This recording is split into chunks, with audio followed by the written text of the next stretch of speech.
இங்க சூர்யான்ற இந்த ஒரு பையன் மொட்டை மாடியில நின்னுங்கன்னு ஒர்க் பிரஷர்ல வாழவே விருப்பம் இல்லன்ட்டு சாகலாமன்ட்டு ரெடியா இருக்க, என்னோட சாவுக்கு நான் தான் காரணம், வேற யாருமே காரணம் இல்லன்ட்டு அவனுக்கு மெசேஜ் பண்ணிட்டு குதிக்கலான்ட்டு இருக்கும்போது இந்த பக்கம் வெண்ணிலான்ற ஒரு பொண்ணுக்கும் வீட்டுல பார்த்த மாப்பிள்ள பிடிக்காம அவளுமே சாவலாம் ரெடியா இருக்கா. ஆனா அந்த சமயத்துல சூர்யா பண்ண மெசேஜ் வெண்ணிலாக்கு வேற அவளுமே அதிர்ச்சியில என்னடா அது என் நம்பர்ல இருந்து எனக்கு மெசேஜ் வந்திருக்கேன் யாரா நீன்னு கேப்பா.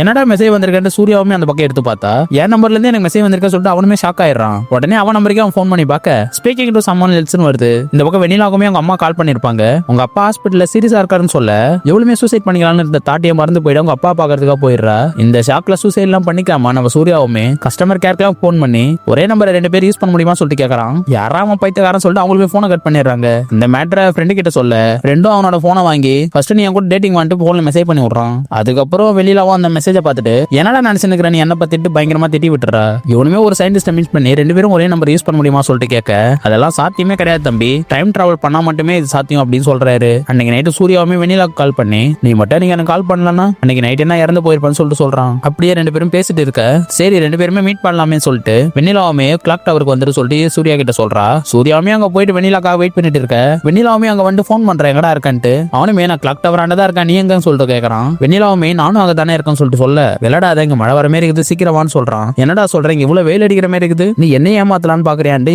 வெண்ணிலாவுமே அங்க வந்து கோச்சிங் போயிடுறா. அதுக்கப்புறம் சூர்யாவுமே வீட்டுக்கு போயிட்டு அவளுக்கு போன் பண்ணி உண்மையாலுமே அன்னைக்கு மழை வந்துச்சு நீ வேணா நியூஸ் பாருன்னு சொல்றா டிவில. அப்ப வெண்ணிலாவுமே டிவி ஆன் பண்ணா. அப்ப டிவில தெலுங்கானாவை தனி ஸ்டேட்டா அறிவிக்கணும் நீங்க போராட்டம் பண்ணிட்டு இருந்தா சொல்றா. இன்னாண்டி ஓடிட்டு இருக்க தெலுங்கானாவை தனி ஸ்டேட்டா அறிவிச்சு 5 வருஷம் ஆகுதுன்னு ஹீரோ சொல்ல இப்ப அவன் சொன்ன மாதிரி அடுத்த நாளுமே தெலுங்கானாவை தனி ஸ்டேட்டா அறிவிச்சிடுறாங்க.